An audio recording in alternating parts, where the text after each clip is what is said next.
Hello everybody, welcome back to another video on the channel, another game in the Countdown to the Spectrum. This is Jack the Nipper, released in 1986 by Gremlin Graphics Software Limited, £7.95. It was also released on Amstrad CPC, Commodore 64 and MSX. And its awards were Crash Smash, twice by the looks of it. Yes, Crash Smash in issue 30 in July, which is I think the one we're looking at, but also in issue 67 in 1989, your Sinclair Mega Game and a ZX Computing Globert. Never heard of that. Never heard of that at all. But apparently it's a good award, so there you go. It's obviously their equivalent of a Crash Smash. Anyone who doesn't know who Jack the Nipper is, I'd probably describe him as the equivalent of Dennis the Menace, maybe, but in baby rompers.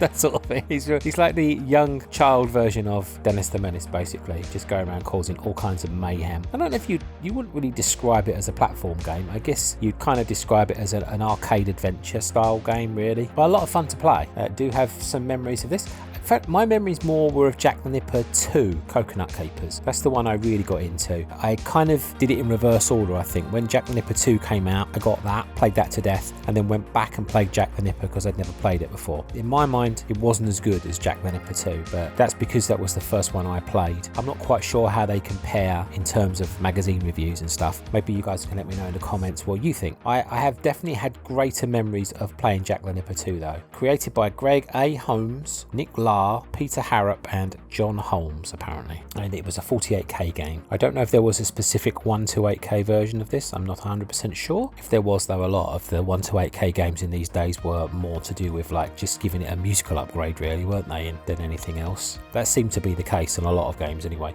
unless they were specifically just released for 128k obviously. So we'll take a look at the Crash review as always, just see if this was the right one from 1986. Yes, 1986. We have the original one here. It's quite nicely presented, looks pretty clean review, to be honest with you. Some good screenshots on there for you to take a look at, and I'll read it for you now. It says, Jack seems to be the all-time greatest world champion in naughtiness, a naughtier boy you could not wish to meet in fact or fiction. You think that saying boo to granny is naughty? Pah! Jack is in a whole different league. He blows up police stations on particularly naughty days. This is a level of rascality that most boys and girls will never be able to achieve, even in their wildest dreams. Realising this, Gremlin decides to base a game around the naughtiest nipper in town. As Jack's controller, the idea is to get the little sprog to cause as much grief and hassle as possible without getting the little tyke into trouble for his misdeeds. Job number one is to equip the romper-suited yobbo with a weapon. He's not a particularly big chap, so a spitball firing pea shooter is what's needed, and luckily enough it just happens to be placed on a shelf in Jack's bedroom. Unluckily enough it has been put on a high shelf well above the nipper's minuscule reach, probably hidden away by an off pea shootered parental.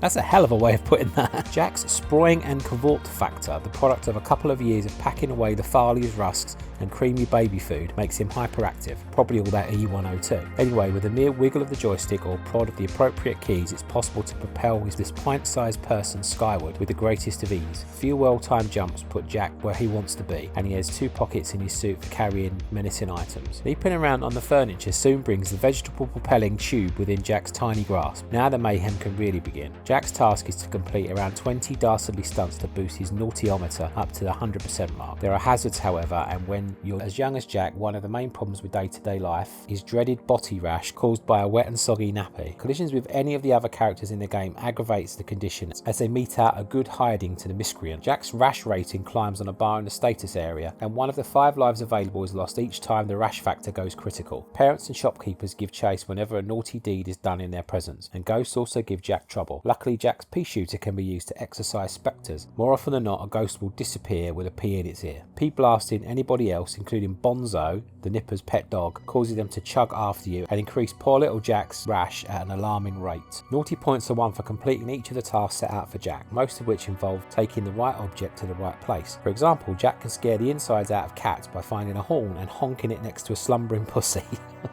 Sounds wrong in the wrong context, that doesn't it?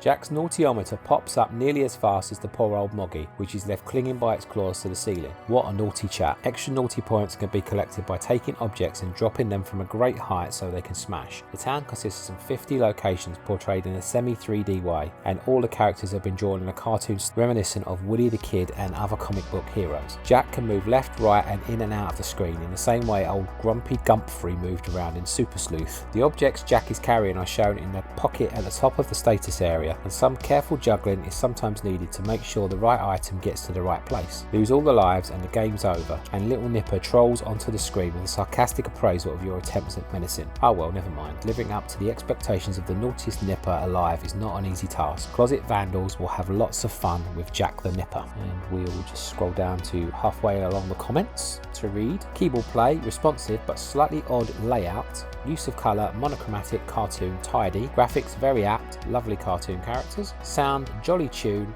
in attract mode, plus spot effects. Skill levels 1. Screens 50 locations, so not as many as some of these games, but 50 is not too bad. General rating, a great game for all you naughty types. Use of computer 91%, graphics 93%, playability 93%, getting started 92%, addictive qualities 93%, value for money 92%, overall 93%. And we'll move on to the criticisms while you watch a bit of gameplay. How could this game possibly fail to be a hit? It's just so appealing in both presentation and playability. Graphics are masterful, involving a previously ignored monochromatic cartoon style that makes Jack look as though he's just stepped out of the Beano. Gremlin have definitely come up with a winner in Jack the Nipper. Gameplay wise, things are fairly similar to many arcade adventures, though the tasks performed really are quite funny. While the puzzles are not immediately obvious, they aren't overly hard. The graphic style perks up the game no end. Overall, an excellent game that's well worth the price. Run out and have a look at it today. Second criticism says, come on, play the game, you're not a wimp, are you? Asks the evil Sweeney toddler character, an evil grin spread across his cheeky little fizzog. How can you resist such a challenge? The aim of the game is being as naughty as possible. It's a novel and amusing one, and the way you have to go about it is even better. Blowing up police stations, ruining factories, shooting bobbies with a pea shooter is all part and parcel of an average day in the romper suit of the world's wickedest baby. The graphics are excellent and really give a cartoony feel to the game. Go out and get it now. You're not a wimp, are you? That's twice that one called me a wimp. And the last criticism says, Jack the Nipper is a brilliantly presented game with good title tune, fun attract mode, and little comments that pop up now and again and make it fun to play. All the characters are drawn with precision and are animated very smoothly. The game, although basically monochromatic, is still appealing to the eye and has smart shaded backgrounds that are very detailed. Monsters look out of windows and posters stuck on walls advertise products, to mention a few of the highlights. The little touches like the nappy rash bar and the naughtyometer make the game a bit different from the usual arcade adventure stuff, and you don't have to be good at the game to enjoy playing it. Gremlin Graphics have brought out a game that will shine out in the depression of summer. Depression of summer? Someone don't like summer then. There you go.